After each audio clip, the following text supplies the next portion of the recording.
Okay, well, welcome everybody. Thank you so much for joining us in our second event of our Gender Performance in Islamicate Context series. This series is hosted by Islamic Studies, Institute of Islamic Studies at McGill University. Today, I have the pleasure and honor of introducing Garrett Kiriakos-Fugate, who is a PhD candidate in religious studies at Boston University. Garrett specializes in the study of Islam in the United States and works at the intersection of Islamic studies, queer studies, and sacred space. Garrett's dissertation focuses on Muslim American discourses on sexuality and gender and the digital Muslim spaces of blogs, YouTube channels, and LGBTQ affirming mosques. Garrett also has a background in architecture, receiving their MA in architectural studies from the University of Kansas. And today we have the pleasure of hearing Garrett speak on the talk they titled How to Make a Queer-Affirming Mosque. So Garrett, take it away whenever you're ready. Hi, thank you for the introduction, and thank you for inviting me to speak with y'all and for letting me share my research.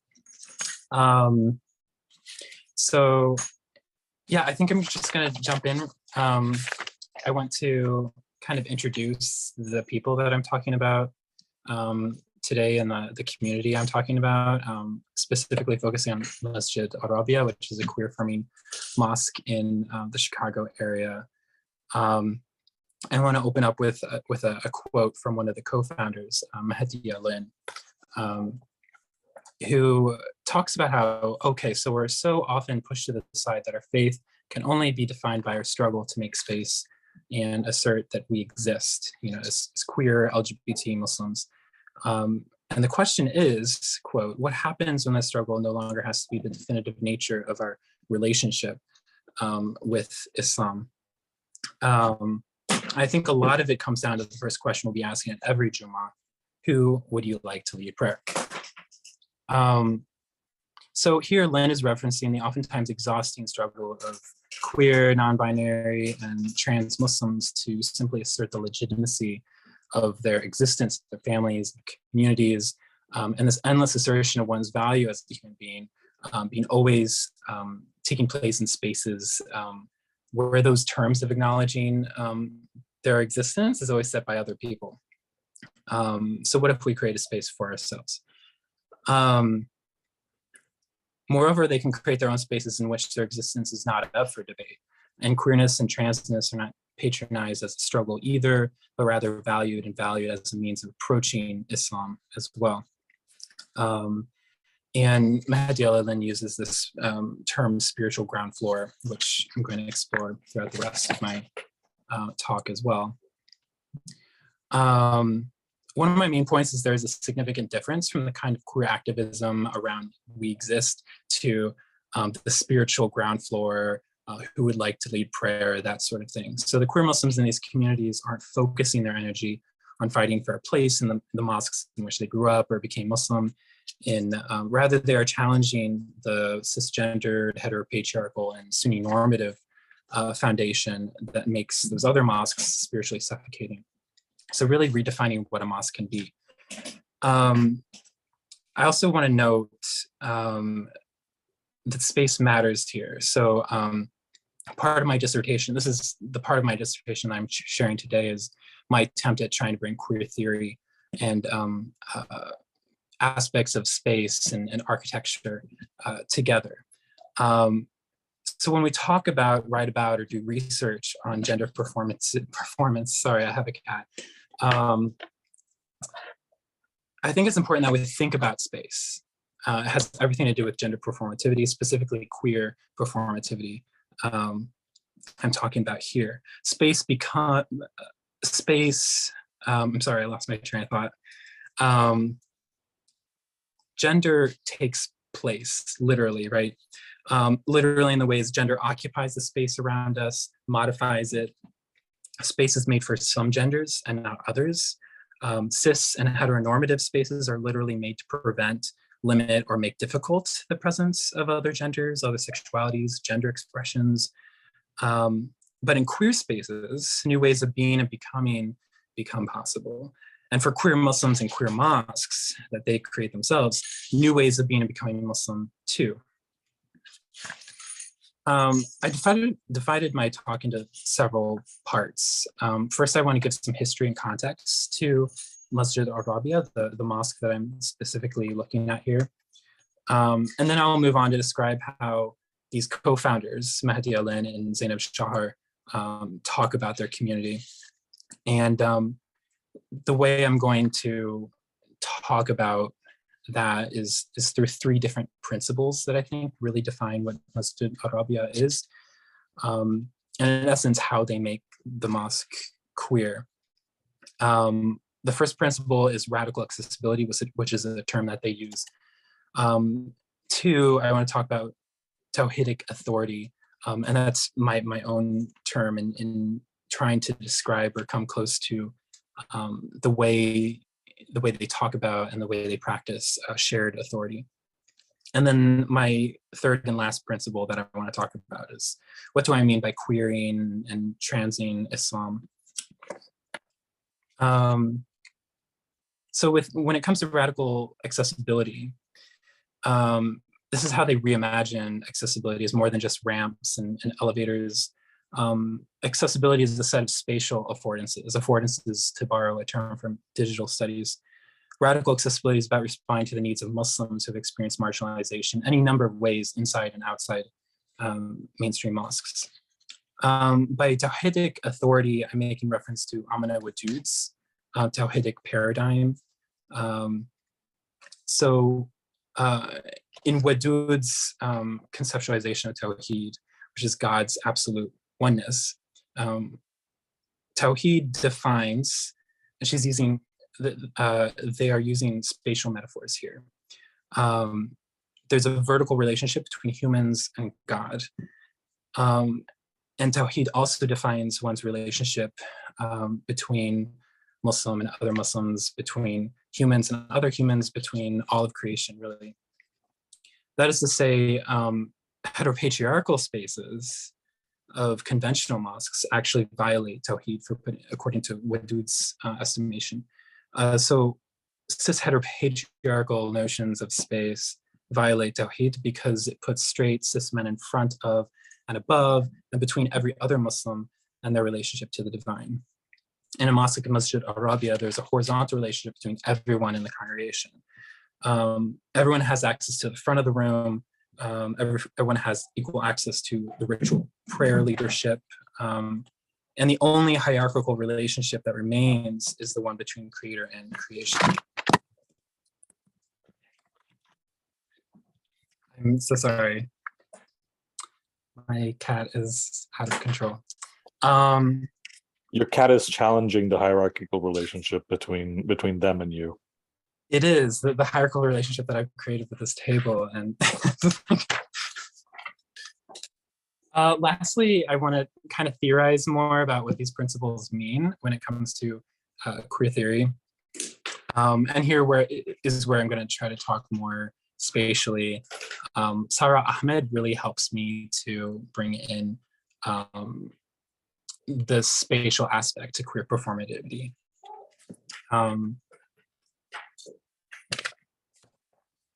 So first, some history and context. The founding of Masjid al-Rabia responds to the needs of Chicago area queer and trans Muslims to have a physical location to pray, where no one needed to negotiate pre-existing cisgendered or heteropatriarchal norms that renders them at best uncomfortable in most mosques. Masjid al-Rabia is the first queer-affirming and queer-led mosque in the United States, but it's also not the first queer Muslim organization or queer Muslim community in North America. Masjid al-Rabia is part of a lineage and network of queer and trans Muslim activism and community building. Specifically, you have Third Coast queer Muslims. So you have communities on the East Coast, and then you also have communities on the West Coast. And Third Coast queer Muslims is like the upper Midwest, Great Lakes region. Zainab Shahar, Zainab Shahar is one of the co-founders of Masjid al-Rabia, and they are also a co-founder of Third Coast Queer Muslims, which was founded 2 years prior. There's also the Transgender Muslim Support Network, which is nationwide throughout the United States, and that was created by the other co-founder of Masjid Arabia, Mahdi Alin. And as she tells this story on this blog post about their mosque, Mahdi Alin is giving this story about Transgender Muslim Support Network. How it was begun one night in 2014 at an LGBTQ Muslim retreat in Philadelphia. And out of about 100 attendees, there were only about like 5 trans folks. So there was obviously a need for more trans Muslim support. And also a note about the LGBTQ Muslim retreat itself. This has also been an important physical space, and this is hosted by Masjid, or Muslim Alliance for Sexual and Gender Diversity, which in turn has its own genealogy. And the retreat has made new communities possible. So people who originally met online are meeting for the first time in person, and other folks met other queer and trans Muslims for the very first time. So like Mahdi Alin was speaking about meeting the other 5 trans Muslims at the retreat for the very first time, and realizing there's this need for a community. Lynn also mentions other queer Muslim organizations that have been the inspiration for Masjid Arabia. So she specifically mentions the Tawhid Jummah Circle, which is an LGBT mosque in Toronto. So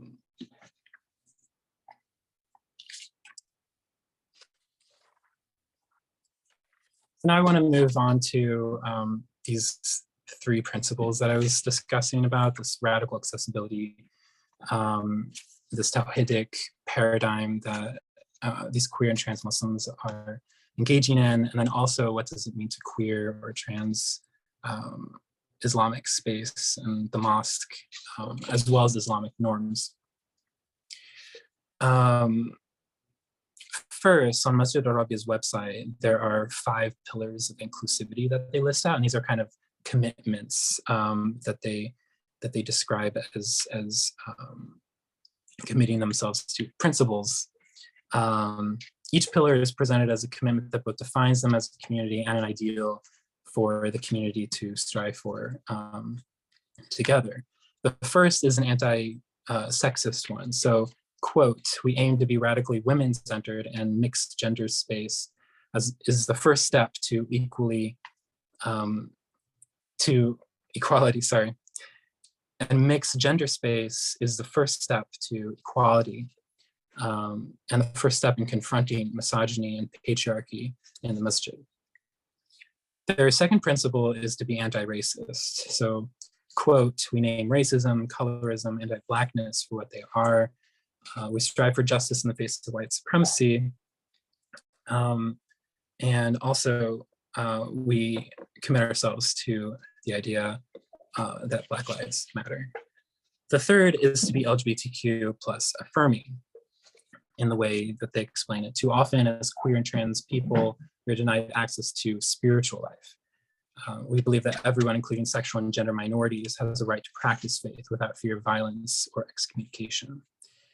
Their fourth principle is to be pluralist. Quote, "Our faith is strengthened by learning from different faith traditions rather than sweeping any difference in sect aside. We embrace the plurality of our faith. We are prepared to pray beside and learn from anyone who calls themselves Muslim." And then their last pillar of inclusivity is their idea of radical accessibility, which I'm going to speak about next. And the way they explain it on their website is accessibility is about more than ramps and handrails, like I mentioned before. We strive to create a community that is available to all. Physical, economic, geographic, and academic accessibility are at the root of our organization. So more about this radical accessibility. The most important thing to understand about accessibility is how they think about and think beyond wheelchair accessibility, for example. And also, as an architecture professor worded it once, like, your space can be completely ADA compliant, but actually not very safe or accessible to people. So the first part of Masjid Arabia's commitment to radical accessibility is that the mosque, to quote Zainab Shahar, needs to be space for disabled folks in the vast spectrum of accessibility. And this is also without disability becoming kind of like patronized, as it is in oftentimes in mainstream spaces, is like a form of jihad. Mehdi Alin also adds that accessibility isn't just about physical barriers like stairs without ramps or accessible washrooms. There are other factors to consider when deciding how and where we should pray. So Chicago is a huge metropolitan area. So when they were deciding on a physical space to gather, they were thinking about train lines and subway lines. And also, are those stations accessible as well? So it's one thing to be located near a train line or a subway line, but it's another thing to be like, okay, can people actually, is this wheelchair accessible? Overall, radical accessibility is about Masjid Arabia's organizers listening to and responding to the needs of folks in their community. What do queer and trans Muslims need this space to be, and what kind of space can it become?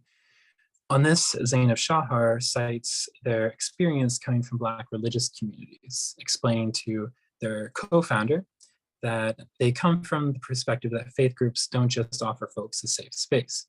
Rather, they provide for basic and common needs like food, housing, healthcare. Zainab says, so I often ask myself, what are queer Muslims trying to access above and beyond safe and inclusive spaces? There needs to be a space for the person who doesn't know Arabic, but who wants to learn how to pray, for the asylee seeking refuge, for the activists seeking to engage contemplative practice and community worship when the struggle of the streets is too much. Another basic need is making the tradition accessible itself. This is the idea that this is the idea behind establishing a community library. So this is also a really important aspect to the space they're creating. Every mosque and Muslim organization can hand out free English translations of the Quran. This is something Mehdi Alin mentions in her conversation with her co-founder. But it's another thing to provide access to books coming out of academia, specifically the work of feminist scholars. They mentioned specifically Layla Ahmed, Keisha Ali, Amina Wadud. So making the tradition accessible leads me into the principle of what I'm calling Tawhidic authority. Zainab Shahar explains it like this. Typically, third spaces utilize a top-down model where a religious leader or scholar will lecture about a text, and that has its time and place, but those spaces are not wholly accessible to LGBTQ Muslims or really anyone who wants to be or have dynamic conversations about the tradition. It's at this point in the conversation between Lynn and Shahar that Lynn points out their Friday prayer practice. Lynn explains it like this, quote, I like looking at the khutbah or the sermon as potential for conversation rather than pontification. If we can remove faith practice from its hegemonic top-down model, if we place the power of leadership and pedagogy upon the community itself, what can we create together? End quote. What Lynn and Shahar are talking about is in line with Amina Wadud's Tawhidic paradigm, here expressed in the idea of Friday prayer as being a potential for conversation. When Lynn asks Shahar what an ideal and achievable mosque is, Shahar responds that it is, quote, one that empowers people to really become khalifas or stewards, specifically stewards of their faith and the world around them. I believe that can't happen without safe spaces to explore ideas, engage with people, and engage the lifelong process of learning. Shahar also justifies this horizontality to religious authority in Masjid Arabia's first khutbah, which the community published online. Zainab Shahar gave the first khutbah, and in it, they say, our tradition, quote, is a resplendent font of guidance, and divine providence works in such a way that teachings are literally everywhere, accessible to everyone and anyone. In this society, we live in, we think inaccessible education is the only way to receive legitimate knowledge. But the examples from our tradition show us we already possess everything we need to achieve or to receive guidance. Hussein didn't need a degree to stand against injustice. He merely opened his eyes to the suffering for him. Zainab didn't need an ijaza to bear witness. She just opened her mouth and let morning work through her. And Rabia, the namesake of Masjid Rabia, the Sufi saint, owning so little yet possessing so much wisdom, merely opened her heart. So in Shahar's khutbah, they make it clear that the answer to who our teachers are and where we find authoritative knowledge about Islam or spirituality really depends on the individual's experiences and one's particular traditions. There's specific examples naming Sufi saints and then the Prophet's family, exemplary saintly people whose religious authority was not based on access to universities or the attainment of certificates of mastery of a particular text. If you notice, Shahar was also mentioning Hussein and Zainab in a particular Shi'i tone. So bringing not only one particular tradition into the conversation in the sermon, but also bringing in Shi'i tradition as well. And in so doing, validating it as just as valid of a place to find inspiration for the community as a collective. In practice, accessibility means engaging with tradition, and that takes on several forms. The most significant example, I think, is the accessibility everyone has in the room to these positions of authority. So Shahar isn't the only one who's giving sermons in this masjid, nor is one particular person leading prayer. The last thing I want to talk about is what I mean by queering and transing tradition. By queering or transing Islamic tradition, I mean to say that the monolithic image of Islam that neo-traditional Sunni Muslim American preachers like to promote is no longer valid in a queer-affirming mosque. So queer and trans Muslims queer in the sense of a spatial sense of twist, but trans Islam too in the spatial sense of crossing and going beyond or through. Note that I haven't really theorized queering and transing as separate. I think there's this time and place to kind of theorize both as separate, but here it's useful to think of both terms as actions that do similar actions. Queering and transing Islam shows up in Masjid Rabia's fourth pillar of inclusivity and their commitment to be pluralist. Rather than sweeping away difference in sect, we embrace the plurality of our faith, as they explain. There's also a promiscuity of tradition happens in queer mosques, by which I mean the one who gives the call to prayer might be Shia, and the one who leads prayer might do so according to the Hanafi Sunni school of thought. Zainab Shahar's khutbah at Masjid Rabia's first khutbah references the Prophet, like I mentioned, but also Sufi saints. She veneration of the Prophet's family as well.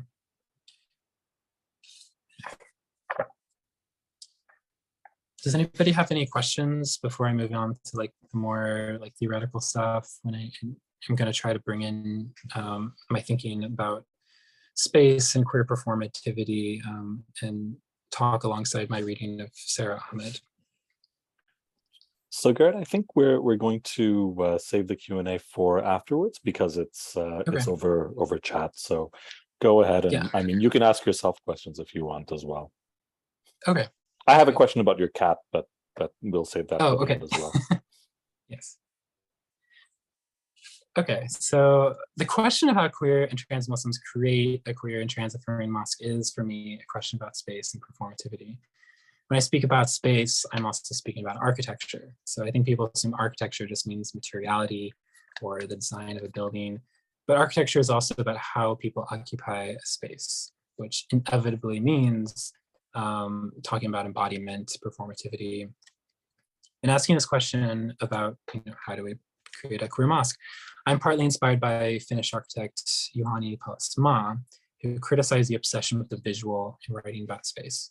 Pallasmaa wants us to attend to not only the other senses, but really think about the way we inhabit space and how space inhabits us. He writes, quote, "The timeless task of architecture is to create embodied and lived existential metaphors that concretize in structure our being in the world." So queer performativity has a reciprocal relationship with space. Queer space is the shape queer embodiment gives it. In thinking about space and performativity, I'm also inspired by architect historian Nina Ergin when she wrote about the Suleymaniye Mosque, Ottoman mosque built in the 1400s. From the perspective of Quranic recitation, Ergin wrote about the endowment deed, or the waqf, that listed out the responsibilities of reciters at the Suleymaniye. So that is like thinking about this huge iconic mosque in Istanbul, not only in terms of calligraphy or the design of the space, but also what is happening in the space in terms of Quranic recitation in this sense. And it helps us think about what kind of space this was when it was first built, how it was occupied, and what kind of piety, too, the building was meant to instill in Suleiman's Muslim subjects. In this talk, I'm not discussing the functional or aesthetic aspects of Masjid al-Arabiya, just as Ergin reflected on the performativity of the Quran and Pallasmaa on how architecture structures our lived experience. I'm reflecting on how the queer performativity of queer Muslims create a new kind of mosque and new possibilities for what Islam and the Muslim community can be. As I said in my introduction earlier, I'm relying heavily on Sarah Ahmed's spatial theorizing of straightness and queerness, which draws specifically from her chapter on sexual orientation in her book, Queer Performativity. Again, she's reflecting on the spatiality of the word orientation and sexual orientation, as well as the spatiality of the word queer, which means to twist, and if I may add, the spatiality of the word trans, to cross, go beyond, go through. Alongside Ahmed, I'm thinking about the Qibla too, as an orientation for prayer that can be either straight or queered. So we might not think about mainstream mosques as straight spaces, but they are. Alongside the straight line of the Qibla, conventional mosques are gendered in particular ways. To paraphrase Ahmed, the Qibla axis in a conventional mosque draws, orients certain objects within reach or in line with it while marginalizing other objects. In many cases, literally placing or displacing certain bodies out of sight. Sunni normative mosques too make space for particular practices and notions of Islamic tradition over others, drawing those practices in proximity to straightness, cisness, and patriarchy, while marking queerness and transness and non-normative Islam as impossible or inauthentic. Mainstream mosques in the United States are often places of intensified binary gender too, so being either man or woman gives the access and prevents one access to certain spaces, entrances, positions of authority, so standing at the podium or the minbar, and requires everyone to not only be and present as either man or woman, but being present as either a man or woman in a hyper and narrowly defined way, in dress, comportment, the way one is meant to occupy space, literally in the way you pray as well. So we can think of a hypothetical man who makes his salah or namaz in the front row of a conventional mosque in the prayer hall. How in like this masculine performativity of prayer, his legs are spread apart while standing, his hands are barely folded, exposing his chest, and in prostration, his elbows are spread out. And this is very much opposite of what women are told to pray, right? So pulling in their extremities rather. And Laurie Silvers mentions this and talks about this gendered aspect of prayer. And Ash Geisinger also has a great essay on this as well, about the gendered aspect of salah or namaz. Laurie Silvers also has this line about, isn't it ironic that men are engaged in a power pose and ritual meant to articulate submission to God, It is also a power pose that draws this hypothetical man into relation to the prophet, or particular imagining of who the prophet was, aligning patriarchal masculinity and cisgenderedness to religious authority. And again, to paraphrase Ahmed, this space reproduced a particular family lineage. So Ahmed was specifically talking about a literal family. She actually talks about her own family gathered around a dining room table. But we can think about how the men in the front of the mosque gather, and how that reproduces a particular idea of Sunni-normativity, and how that is, there's this fantasy of seamless connection and lineage to the Salaf, or the first generations of the Prophet of Muslims, the first generation of Muslims, and to the Prophet himself. So the Qibla kind of reaching back through time as well. We can also think about how a man in the front rows at a conventional mosque draws him into relation with the space around him that make and reaffirm the patriarchal shape of this mosque. Inhabiting the front means the place of the imam and the minbar in front of him in his line of sight, and especially in smaller mosques that might lack a permanent imam, in line of possibility for leading prayer. So who wants to lead prayer? That might be an actual question in smaller mosques where there isn't an official imam. But the only people that can respond to that question would be a man, and a man who has a particular understanding of Islam, perhaps has more Quran memorized than others, and has a particular kind of social respectability in the community. Behind the lines of men are those members of the community that reaffirm the privileges of the first few rows. And by virtue of their difference too. So not just those who come in later during prayer, but those men and those presenting as men as those who cannot pass as women, either stand back due to their discomfort in the lines of power opposing men. Further behind are the women, right? And those who must present as women in these spaces, or those who cannot properly pass as men. Oriented towards the same Qibla, the same patriarchy in the prayer hall is magnetized around their Qibla too. So praying in the same direction, they're still out of the sight of men. They are oftentimes behind walls, sometimes down or up a flight of steps, and oftentimes acoustically and visually divorced from men's spaces.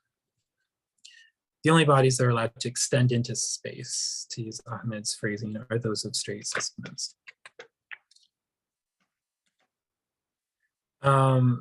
Queer and trans Muslims might experience such spaces of mainstream mosques as slanted to their own embodiment, or queer.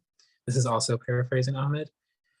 And these conventional mosques work on queer bodies. So Ahmed names the ways these conventional spaces keep queerness in line and out of sight as straightening devices.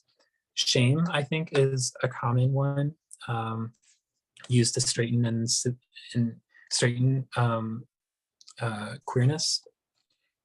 Laurie Silvers talks about this, about how, again, the embodiment of the ritual prayer and where you pray in a mosque is for women and for the genderqueer as internalizing disempowerment. And that internalized disempowerment feels like piety. In a mosque like Masjid Arabia, principles of radical accessibility, Tawhidic authority, are means of queer and trans in the straight mosque and Sunni normative Islam. The queer trans mosque is queer because it does queer things from the perspective of the mosques we grew up in, converted in. To think about a queer person praying in the space, we can think about how they are oriented towards the same Qibla, but that straight line is queered in the way radical accessibility and Tawhidic authority bring Muslims of different genders and sexualities who would normally not be able to occupy that line in the same way or at all in a conventional mosque. The straight line of the Qibla is twisted in such a way as to bring marginalized practices normally sidelined or pushed aside as well. Directly in relation to it, so, Shi'i practices being the easy to reach example here. Gender is also not a factor in organizing a queer mosque, nor does heterosexuality, which tends to be the legitimating logic for gender segregation. So gender inconsequential to where one takes a space is huge. And gender does not determine whether or not you can lead prayer in a mixed gendered group. Gender has no factor in whether or not you can give a sermon or who you're going to pray next to. Also how you dress, how you pray, how you comport yourself, and how you present yourself. I'm reminded of pre-modern male jurists who had opinions about people who did not fit easily in the categories of male and female. So the category of khuntha. This is a little bit of a footnote here, but I think it's an important one. So for a lot of pre-modern male jurists who address the issue of the khuntha, one place in the legal text where they spoke about them was in congregational prayer. So where should a khuntha pray if their gender can't be determined as either man or woman, male or female? And there were various opinions on that. But the normative view was to think, okay, they can pray behind the men. So if they turn out to be women, they don't violate the prayer of the men in front. But they should also pray in front of the women. Because if they turn out to be a man, their prayer isn't invalidated by the praying with women. So the khuntha kind of occupy this middle space between the lines of men and the lines of women. And this was kind of like an exercise in the logic of these jurists, right? I'm haunted by this essay by Sakhr al-Marri. He talks about the Fatimid jurisprudence on the khuntha. And at the end of his essay, he says, the logic of a true sex may have prevented the jurists from rethinking the jurisprudential importance of sex in the first place. So it's interesting that these pre-modern jurists were often invested in maintaining these patriarchal underpinnings of their respective schools of thought. But isn't it interesting that the existence of people who complicate this foundation, this underpinning of patriarchy, that the existence of the khuntha didn't challenge that, didn't cause them to question the whole basis of using gender in their legal reasoning. That's what I'm trying to say. The queer and trans Muslim performity that creates a queer and trans mosque brings new possibilities for practice and proximity to that space, to those who make prayer and make community there. Things begin to open up. Specifically, I have in mind, so Zainab Shahar has a recent chapter on queer marriage and tying the knot. I think this is like a direct result of the making of queer mosques, because it's more than just providing space for LGBTQ Muslims. It's about creating a spiritual ground floor from which new ways of doing Islam and being Muslim can become possible. Especially when you remove gender out of the factor of determining ritual and ritual performativity. To close out, I want to think about if I were to expand this theorizing a bit further. I would probably include queer feelings, emotions, and affect, because affect is a big part of queer performativity. Sarah Ahmed talks about loneliness that often sticks to queerness, loneliness as an affect. And there is a loneliness to being queer and Muslim. There's a loneliness to being trans and Muslim. And Ahmed teaches me that there has always been a silver lining to that affect, for the force it creates, pushing against the patriarchal forces that otherwise require straightness for queer Muslims. Loneliness, which pushes back against the spaces that confine us and might pull us to seek community with others. Related to this are the feelings of melancholy, of never quite arriving at a happy life, neither measuring up to the ideals of heteronormative life, nor to homonormative or transnormative ideals. Trans studies scholar Hill Malentino calls this lonely melancholic distance lag, which has a nice ring in my ear, thinking about digital spaces as well. That is the lag time between transitioning and teaching, transitioning and reaching that transnormative ideal of being transitioned. So passing as a woman or passing as a man, never quite arriving at that, or very few people arriving at that space. What spaces queer and trans performity can create are spaces that are about dwelling in that lag time, listening to what needs queer loneliness asks of us. Queer and trans spaces are for queering and transitioning, queering and transitioning as possibility versus as way stations along the way, to paraphrase Zainab Shahar, assimilating some notion of having made it, assimilating into homonormativity or transnormativity, much less assimilating into mainstream mosques. To add to the affective experiences of lag and loneliness, queer and trans spaces are often temporary too. This is my last point about the digitalness of queer Muslim communities. Ahmed reflects on how queer desires often create temporary spaces that, quote, come and go with the coming and going of the bodies that inhabit them. So the points of this existence don't easily accumulate as lines, or if they do, they might leave different impressions on the ground.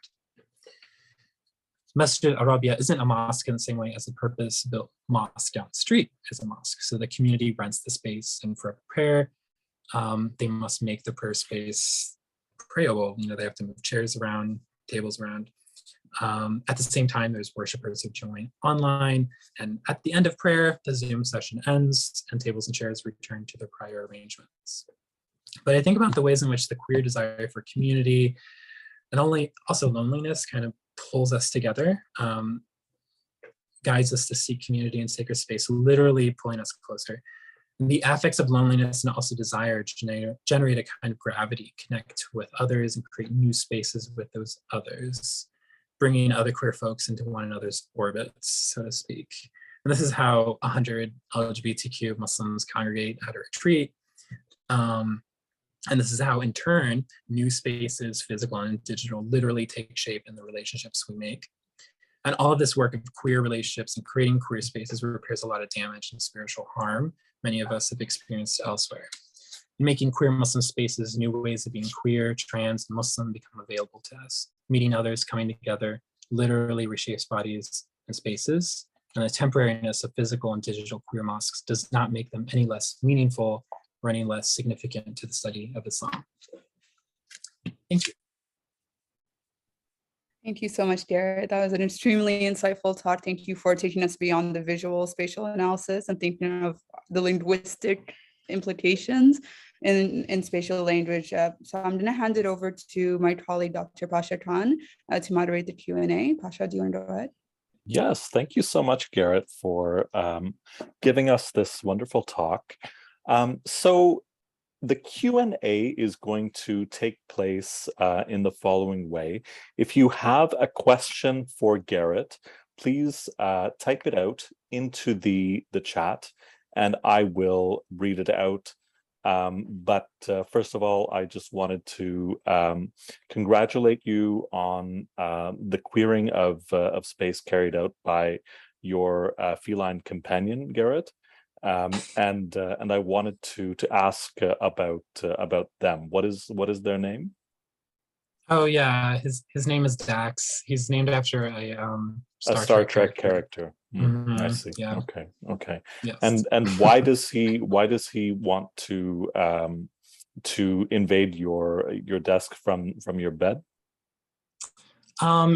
Every time I'm super focused on a task, he wants to be in the middle of it. And he's also a kitten. He's only about 5 months old, so he just wants to be everywhere where I am. And yeah. Okay, I thought he was an important participant in this talk. So if anyone has a question, okay, there's a question from let's see, from Sarah. Okay. Sarah, why don't you go ahead and ask your question Okay. in your own voice? Sure. Gary, you started talking about this towards the end of your talk a little bit about how Masjid al-Rabia has to sort of create this virtual space in ways that other mosques don't. So as you were speaking, I was thinking of an article that Mazumdar and Mazumdar wrote that they were challenging this private-public sphere distinction that people often place on mosques because they were talking about the in-between time between prayers and what the community uses that space for in that time. So I was just thinking about how they were sort of trying to move scholarship beyond understanding public-private spaces gendered. And I wanted to ask you, how do we elaborate on your spatial analysis in those in-between times, thinking beyond ritualized prayer times? Is there any analysis that, we can take forward beyond Jumu'ah prayer, for example? Yeah, this is something that I'm trying to think about as well. I'm in process of thinking about this. But yeah, that's a really good question. It kind of goes to the temporariness of these spaces. And I think it's really interesting too, because it kind of questions what sacred space means. And sacred space kind of has certain connotations to it. And the temporariness of a prayer space brings that into question too, because the same space can be a social space, and it kind of depends on whether or not there's a time for prayer that's coming up and things like that. So there's definitely theorists who can help me think about this. And I think you mentioned in the chat Mazumdar, and I seem to remember an article by them that I should review and go back to. But yeah, it's something that I'm like struggling to think about, because it's a different way of thinking and conceptualizing space. Yeah, I'm thinking about too. There's a book, Suburban Islam. I'm forgetting the scholar's first name, but the last name's Howe, Howe. And she talks about this third space of the Muhammad Webb Foundation, and how it's kind of this in-between space where mosques host particular kinds of activities like prayer, but also, like dinners and social events too. But Webb Foundation like really leans into this aspect of activities that happen in third spaces. So not just prayer, but like celebrations of the Prophet's birthday and things like that. So I think returning to texts like that and case studies of communities like that can really help us think about sacred space, how it's like more than just a space for prayer.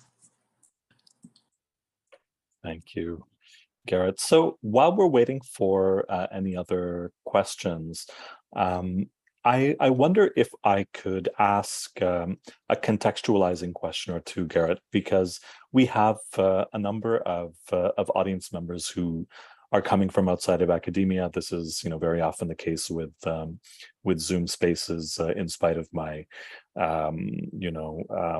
gatekeeping attempts. So I wonder, first of all, whether you could just outline the broader project that you're working on, into which this talk fits. Can you tell us about your project? Yeah, thank you for asking that. I skipped over that paragraph when I was reading because I was distracted. But yeah, so this is in the context of my dissertation. So I you might have picked up on this too when I was talking about conventional mosques, but overall my project is about discourses online on sexuality and gender for Muslim Americans. So I look at preachers, for lack of a better term, neo-traditional preachers who are predominantly Sunni, and they talk about gender and sex in particular ways, usually in the context of marriage. That's usually what I'm looking at. And I have 2 chapters about that, talking about heteronormativity and how that shapes discourse online. And then I also have these 2 chapters on queer Muslim communities and what happens when they talk about sexuality and gender. How does that factor into a different kind of piety or a different understanding of Islamic tradition? And the part of my dissertation that I shared today was more on the spatial side of things. So instead of discourse, just as kind of like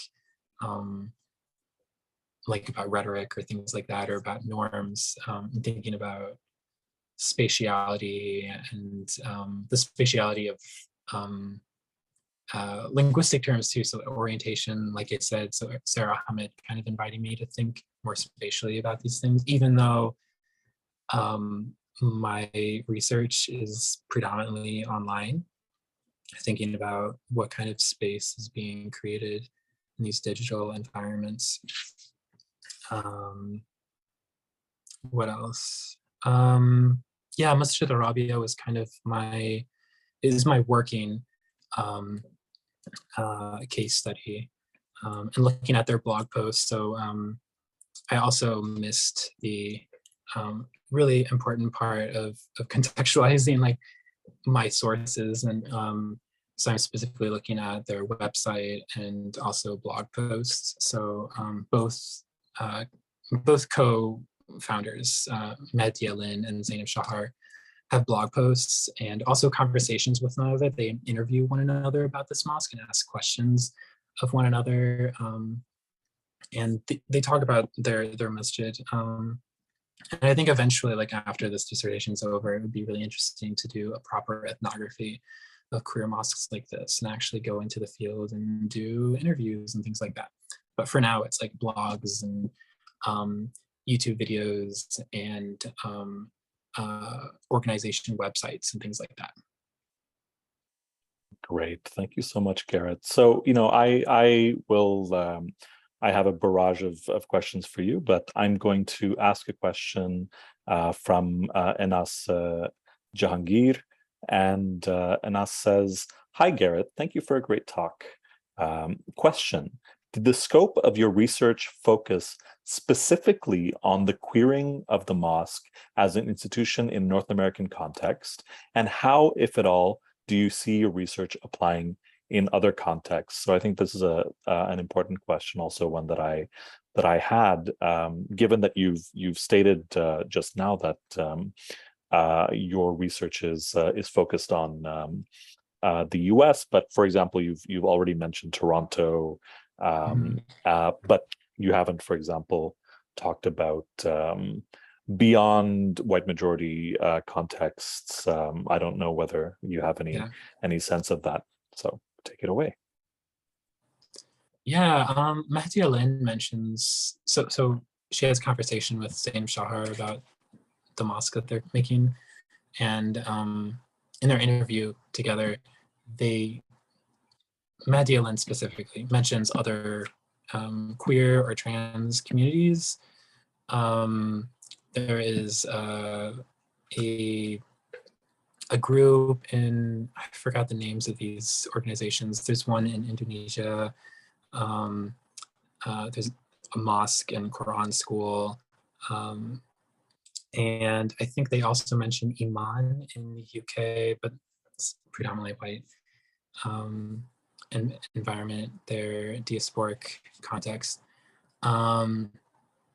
But yeah, I'm really struggling to think about the relationship between queer Muslim organizing in like the diaspora and Western context versus the relationships to queer Muslim organizing elsewhere in majority Muslim context and majority brown and black social contexts.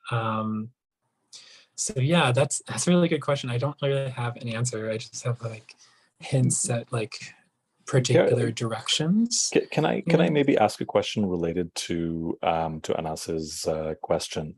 Maybe one way to put it is how does race figure into the configuration of space in these in the context that you're looking at? For example, in the case of Masjid Arabia in Chicago, which is of course a very racially specific place. Yeah. So they mentioned how racially segregated Chicago is. A lot of American cities are very racialized, segregated in that sense. I think, yeah, so Zainab Shahar was speaking about coming from a Black Christian background and drawing inspiration from that, because community is done differently, it seems, when you are both religiously and racially marginalized. And one's particular needs are different too. So Zainab Shahar is specifically talking about, okay, needs of like housing and food and other kinds of shelter. Because the way white supremacy works is to keep those resources to a privileged few. I also really struggle with like the race aspect to this community, because I think it's huge. So Islamophobia plays a part in these communities, so they're responding to that. And I think a lot of Sunni-normativity in the United States is participating in kind of a respectability politics. And so there's kind of like an honorary whiteness that kind of circulates through Sunni-normativity. That factors into their homophobia in their discourses.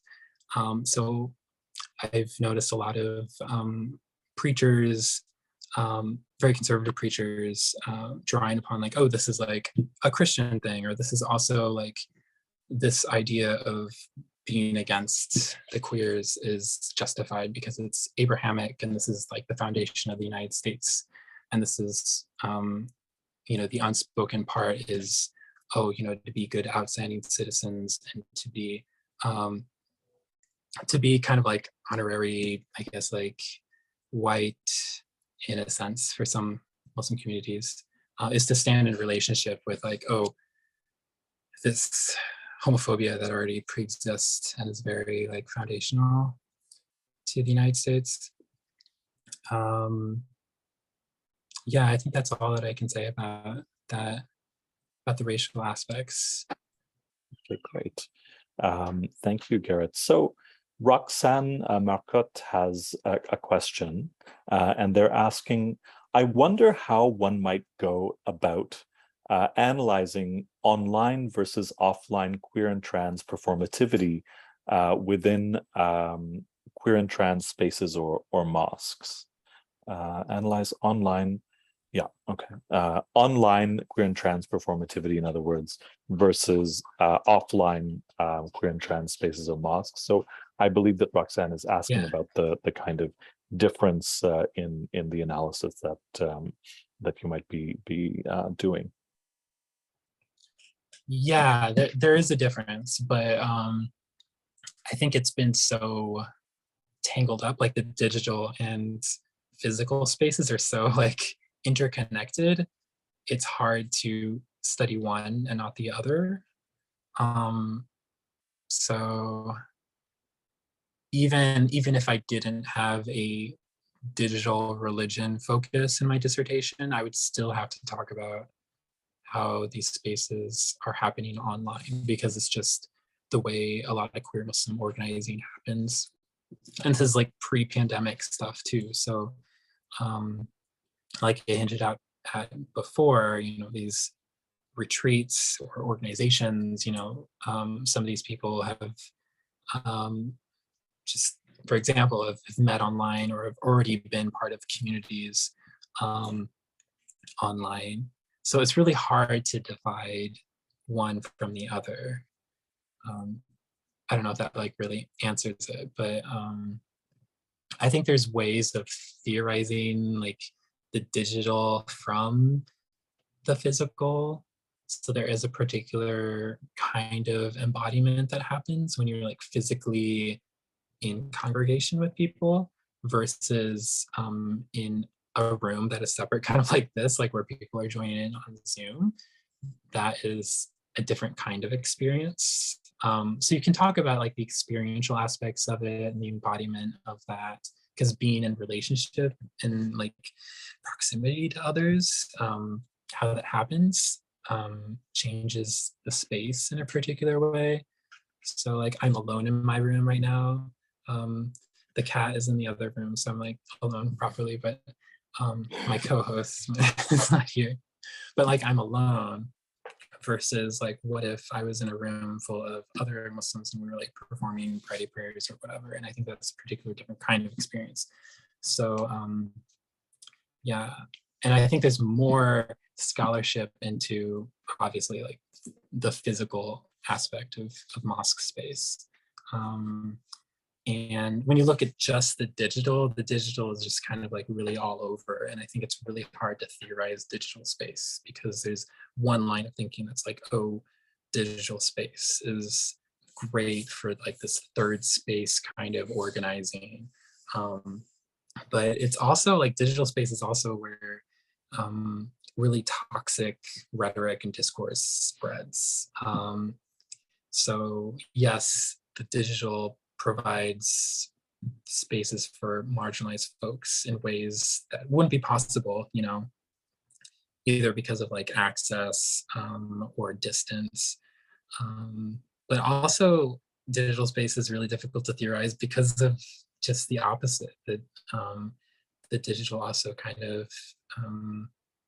hosts a lot of toxic and homophobic and transphobic discourses. Thank you for that, Garrett. So maybe if I could, before I ask Anas to maybe I can get her to turn on her video if I figure out how to allow her.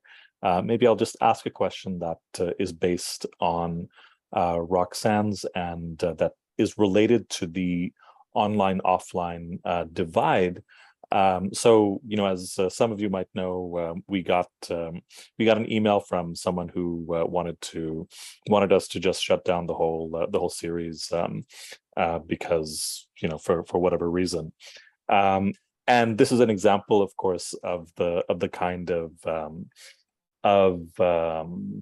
critique in digital space that you're talking about in a certain way. But of course, digital spaces are very different from one another. The space of Twitter is very different from the space of Instagram, which is very different from the space of email, for example, right?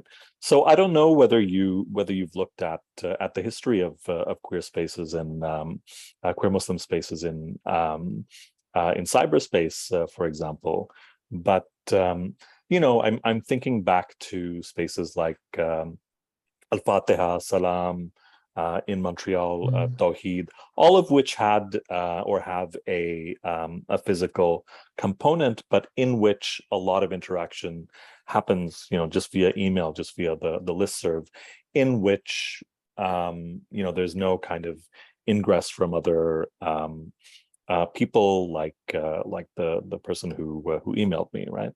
I wonder whether you could think a little bit of, or think aloud a little bit about the differences between these different kinds of digital spaces, number one, and then the difference between them and a physical space like the Masjid Rabia. Yeah, I like your wording, like think out loud about, because I don't have many answers. So I'm trying to figure this out as I go with this dissertation thing. But yeah, okay, so the first question is thinking about how digital spaces are different from physical spaces. Is that what you were?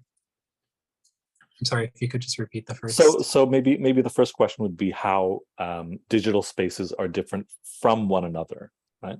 Okay. Yeah, so different digital spaces do different things. Yes, okay, so I'm going to use some specific examples. So Masjid Arabia has their website, and through the website, that's how you join their Zoom prayers and everything. There's links, but then there's also like some vetting process too as well to keep the digital space safe. But the website is meant to fulfill this need of like kind of almost like a waiting room or a door into that space, the digital space, the digital aspect of Masjid Arabia. Another example would be, okay, so like Third Coast Queer Muslims, which exists as a Facebook group, and that does very different things than Masjid Arabia's webpage. So there's, I don't know, I'm not a part of it, but you could hypothesize, conversations happen on the front page. You might have access to documents and things like that. So Facebook has this ability to like, you can save documents and share it through your Facebook group. So maybe there's resources, books and PDFs and things like that, possibly. I know for Queer Muslims of Boston, a different group, there's a public-facing Facebook group, and then there's a more private one.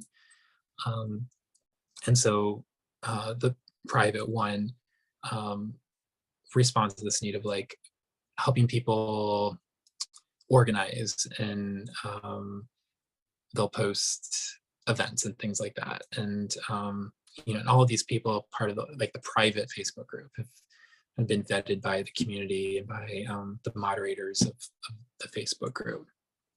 So that serves a very different purpose than like a website. Trying to think of like another example that I might know of. Like there was Tumblr. I think like Tumblr was big for queer Muslims, at least back in 2014. And this is like the micro blogging thing, and people are sharing and reblogging stuff, which I think is a little bit different than a Facebook group. Yeah. So I think that's kind of like the way that I'm like I could approach differentiating different digital spaces. Okay, great. Thank you, Garrett. I think it's important to think out loud sometimes. So I wonder whether, so Anas, are you able to unmute, or do I need to do something magical to make that happen? I think we can hear you. We can hear you. Great. Perfect. I'm not able to turn on my video, but that's not a problem. Okay. I don't see how to turn your video on, unfortunately. Anyways, go ahead. Yeah. So Garrett, really appreciate your responses to all of these questions. I was just thinking about the concept of queering the mosque, and I was wondering about the distinction between maybe actively queering a space versus a space being inherently queer. And I'm wondering if you think the mosque could be considered an inherently queer space, and if that distinction ever came up in your research. Thank you. Yeah, the distinction is coming up for me in my research. There's like the idea is like, okay, so queer mosque Masjid Arabia is, the space is already queer, like the mosque already, its whole purpose is to be a sacred space for queer folks. But there's also ways of queering normative mosque spaces too. So that's slightly different. And the one way that I've been talking about this is through Sarah Ahmed, of course. And the way I talk about it is just kind of the experience of being in a conventional mosque, and how that's just being present as a queer person. I think queers that space, because I'm going to see if I can word it in a non, I don't know, lingo kind of sort of way. So you don't really notice that a mosque is straight unless, like, when you're queer, you notice things, you kind of feel out of place, I guess, in particular. So I think that feeling of being out of place queers the space in a way. not necessarily like in a positive or negative way. It's just being present in that mosque space is queer because things look slanted to you, you know, it's kind of you're misaligned to it, or the mosque isn't like exactly oriented towards your sexual orientation, like literally, as Ahmed might say. I don't know. I don't know if that like answers your question. I think probably Anas can't unmute herself. Try now. Yes, it does. Thank you. Okay. So I'm going to go to Sara. Please go ahead. Hi, Gender. I was just wondering about the role of indigenous Muslim discourse on queerness and transness, because of course the way we talk about queerness today is rooted in a specific culturally specific discourse. So I'm just wondering about the role of indigenous Muslim language for these sort of experiences, orientations, in not just your research, but in your in what you've seen of queer and trans Muslim self-determination. Yeah, that's super important because I think a lot of yeah, I think that's part of the reason I tend to see queer as the go-to term for LGBTQ Muslims, because I think queer has its own like history that's Western. But like the word gay or lesbian sometimes has a lot of baggage to it. And also there's a lot of indigenous kind of, if we can use the term queerness, that a lot of queer Muslims are reclaiming in a way. So like hijras, I think people talk about the hijras, but also in queer Muslim communities, they're mentioned. It's like people talk about the khuntha. I feel like within queer Muslim communities, there is this self-conscious attempt to like reach into history and kind of like heritage. I think that's the way a lot of Muslims in the diaspora, at least in the American context, are looking at it. At least that's what I notice a lot. So like the junta, like, okay, so there is this like category of person that like jurists spoke about, and that kind of indigenous category, even if it mostly appears in like legal text, is somehow validating in a way. There's also there's a lot of like indigenous terms. I think there's an article on I haven't read it in forever, but there's a term, it's related to junta, and it sounds like muhannith or something, but about queerness in Oman, and it's about people who were assigned male at birth, but presenting as very effeminate and kind of inhabiting a third category of gender. And I think sometimes, I don't see it as often, but I think sometimes queer Muslims do reach for those indigenous categories too, that tend to be very specific to particular persons, like heritage, like, okay, like Omani versus like Pakistani. Yeah, I hope that answers your question. But I do see queer Muslims doing that. I see queer Muslims like not wanting to identify as gay, or not even wanting to identify with the term queer, because, okay, this has like a lot of baggage to it, and I don't identify with it. Or I enter spaces that are supposedly queer, but like, you know, a queer Muslim might be like, okay, how can I like claim this word of queer if I'm like the only brown person or the only Black person in the room? So indigenous terms are something that I see queer Muslims reaching for. Thank you. Yeah, that's actually it's very illuminating. Can I ask you to elaborate about your own research and whether in your choice of language and your choice of theory, there is kind of reaching across to categories from non-Western lineages, I guess? Yeah, there's some, yeah. My go-to for that is there's that volume, Islamicate Sexualities, and I really like the discussions there. It's kind of dated now, but um, there's a lot of good conversation on what it means to use the words like queer, or just think about like gender in general, like gender as a category, gender like the English term gender, and how useful is that term when you think about non-Western and predominantly Muslim context, what use do those terms have? And so there's some like really interesting conversations that happened in that volume. I would specifically look at like Sunni-normativity. I believe I bring her into my conversation like in my intro to my dissertation, where I'm trying to claim queer theory as like a thing you can do in Islamic studies, even when you're talking about predominantly Muslim communities. And Afsana Najbadi, I think, has useful ways of thinking about gender, the category, and also transness too. So there's professing selves. I'm kind of thinking out loud at this point. But there's theorizing out there to reach for, and that I'm struggling with, and I think alongside these scholars.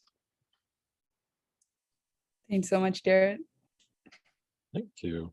So I think if there aren't any more questions, shall we bring it to an end, Sarah? Unless you have another question.